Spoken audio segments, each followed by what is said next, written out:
노화는 오랫동안 인간의 삶의 일부분으로 여겨져 왔습니다. 질병이라고는 할 수 없지만 이제 세계보건기구가 노화를 의료 조건으로 인정하게 된 것은 매우 중요한 변화입니다. 이는 의사들이 노화에 대한 접근 방식을 새롭게 고민할 수 있는 기회를 제공할 것입니다. 각 개인이 노후에 대해 갖는 기대는 다양하지만 건강한 삶을 유지하는 것은 모두에게 공통된 목표입니다. 특히 기술의 발전 덕분에 우리는 더 오래 그리고 더 건강하게 살 수 있는 가능성을 경험하고 있습니다.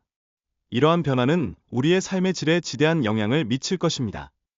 그렇다면 질병 예방은 단순히 수명을 늘리는 것만으로 끝나지 않습니다.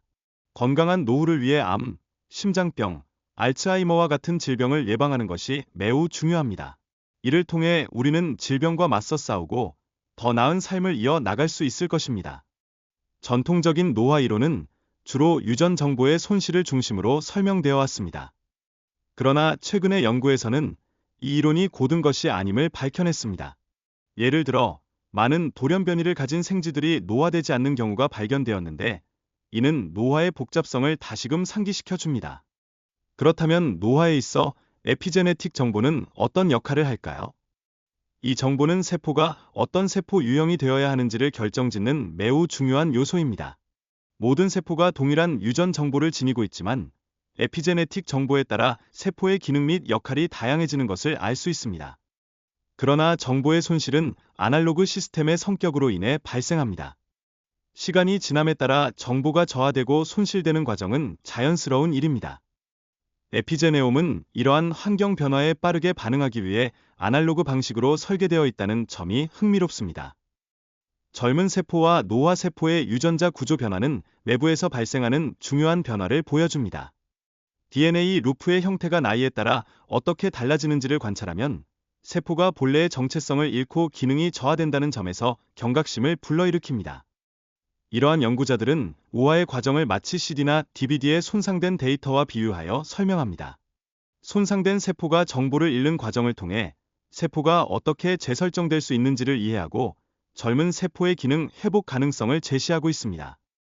실제로 유전자와 에피제놈의 연구를 통해 실험용 쥐의 노화 과정을 조절할 수 있는 가능성이 열리게 되었습니다. 이는 알츠하이머와 같은 노화 관련 질병 연구에도 큰 기여를 할 수 있을 것으로 기대됩니다. 생물학적 시계는 단순한 나이의 척도를 넘어 우리의 건강 상태를 반영하는 중요한 지표로 자리 잡고 있습니다. 이 시계는 태아 시절부터 시작하여 우리의 생애 전반에 걸쳐 지속적으로 진행되고 있습니다. 클로드 셰넌의 정보 이론은 생물학적 시스템의 정보를 복구하는 데에도 적용될 수 있습니다. 이론을 통해 우리는 생물체의 정보를 어떻게 재설정할 수 있을지를 탐구할 수 있는 기회를 가지게 됩니다. 야마나카 인자는 성체 세포를 줄기세포로 변환하는 혁신적인 발견으로 노화 치료와 재생의학에 큰 영향을 미칠 수 있는 요소로 떠오르고 있습니다.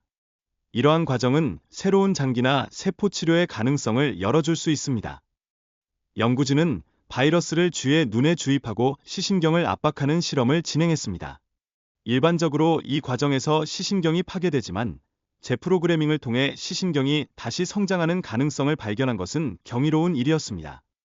고혈압으로 인한 녹내장이나 노화로 인한 시력 상실을 되돌릴 수 있는 가능성도 제기되고 있습니다. 연구 결과에 따르면 노화된 쥐의 망막을 재프로그래밍하여 젊은 쥐와 유사한 시력을 회복할 수 있었던 사례가 확인되었습니다. NMN이라는 화학 물질이 노화 방지에 중요한 역할을 한다는 연구 결과가 최근 발표되었습니다. 이 물질은 세포의 생존 및 노화 방어를 활성화하는 경로를 자극하여 건강 유지에 기여할 수 있는 잠재력을 지니고 있습니다. 일주일에 몇 번 공복을 유지하고 짧은 운동을 하는 것이 신체 상태를 현저히 개선할 수 있다는 연구 결과도 있습니다. 이렇게 함으로써 우리는 더 건강해지고 나이가 들어도 원하는 활동을 지속해 나갈 가능성을 높일 수 있습니다. NMN이라는 분자는 NAD 수치를 2배 이상 증가시킬 수 있으며 현재 하버드 의대에서 임상 시험이 진행되고 있습니다.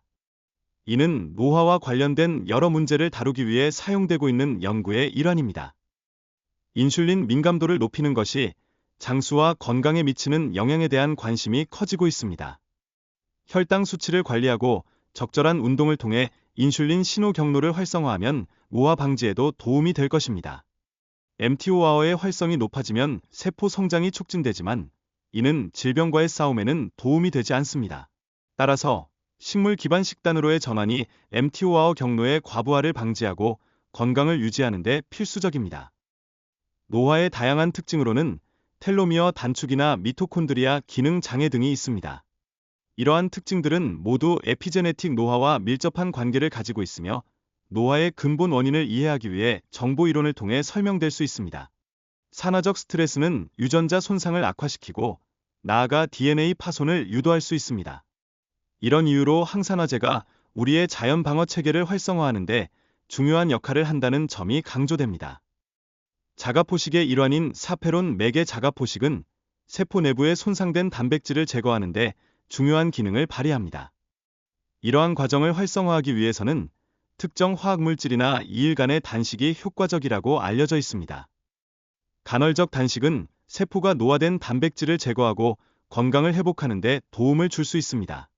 많은 연구자들은 이러한 방법이 노화 방지에 긍정적인 영향을 미친다고 주장하며 이에 관한 임상실험도 활발히 진행되고 있습니다. NMN과 관련된 연구는 활발하게 이루어지고 있으며 이는 노화 방지의 새로운 가능성을 제시하고 있습니다. 그러나 임상시험이 비싸고 시간이 오래 걸리기 때문에 이러한 연구 결과가 쉽게 공개되지 않는 문제도 존재합니다. 쌍둥이 생쥐를 대상으로 한 실험에서는 유전자가 축소된 생쥐들이 과연 수명이 짧아지는지 여부에 대한 흥미로운 질문이 제기되었습니다. 연구 결과 이 생쥐들은 평균적으로 더 짧은 수명을 보였지만 통계적으로 유의미한 차이는 없었습니다. 미래에는 노화 방지 치료가 FDA 승인을 받을 가능성이 있으며 이로 인해 윤리적 문제들이 제기될 것입니다. 사람들은 나이가 들어가는 것을 원하지 않게 될 수 있으며 이에 대한 선택의 자유를 논의할 필요성이 대두됩니다. NMN과 NR은 쥐에서 긍정적인 효과를 보이며 현재 임상시험이 진행 중입니다.